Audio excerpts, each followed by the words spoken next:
안녕하세요. 아로씨입니다. 지난 22일 대한경제신문에 눈길을 끄는 기사가 올라왔습니다. 건축업계의 MZ세대 갈등을 다룬 내용이었는데요. 한마디로 신세대 직원들이 상사에 대한 존중이 없고 조직 적응력이 떨어진다는 게 기성세대 직원들의 불만이라고 했습니다. 기사는 한쪽의 의견만 싣기 미안했던지 MZ세대 직원이 캐드에 능통하고 각종 미디어를 접해 신미하는 있다라는 장점도 보여주고 있었습니다. MZ가 골치라고 하는데 사실 골치가 될 수 없는 몸입니다. 건설 전문 인력이 부족하기 때문입니다. 어찌되었건 업계에서는 MZ와 함께할 방법을 찾아야 합니다.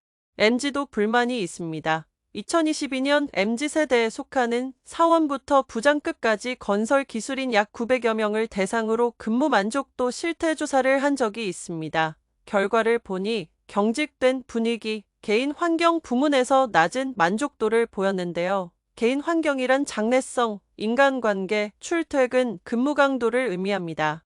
국내 학자들의 연구도 이와 맥락을 함께 하는데요. MZ세대와 함께하기 위해서는 효율적인 근로 환경을 조성하고 공정한 평가를 해야 한다. 권위적이고 관료화된 조직은 성공이 어렵다. MZ에게 소통은 월급만큼이나 중요한 것이다. 이런 연구 결과들이 있었습니다. 재미있는 연구 결과가 있었습니다. 이직 전과 후의 이직 의도를 세대별로 조사한 것인데요. MZ세대와 X세대는 이직을 하고 나면 이직 의도가 급격히 감소합니다. 이직을 하고 나서는 목표를 달성하여 직무 만족도가 큰 것으로 풀이됩니다. 그런데 기성세대인 베이비붐 세대는 이직을 하고 나서도 이직 의도가 그다지 꺾이지 않는 모습을 보여줍니다. 이직 의도 자체도 전반적으로 높습니다. 즉, 이직 욕구가 오히려 MZ세대보다 훨씬 크며 이직을 하고 나서도 불만을 갖고 있다는 것입니다. 기성세대들도 똑같이 자신의 직업에 불만이 있었을 것입니다. 특히나 건설업은 보수적입니다. 군대 문화가 있었고 투명도가 낮았습니다.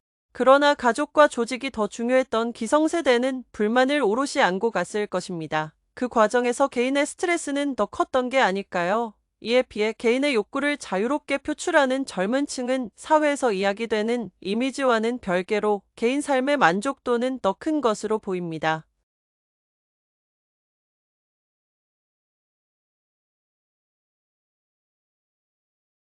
건설업의 인력난은 어제오늘의 문제가 아닙니다. 여태껏 이 문제는 현장직 근로자나 기능공들의 이야기로 채워졌는데 기술 인력의 경우도 심각합니다. 기술 인력의 연령별 인구 구조의 형태는 역삼각형의 모양입니다. 2001년부터 20여 년 동안 30세 이하는 3분의 1 수준으로 감소해 약 4만 5천 명이고 51세에서 70세 미만은 약 10배 증가한 28만 명이 넘는 수준입니다.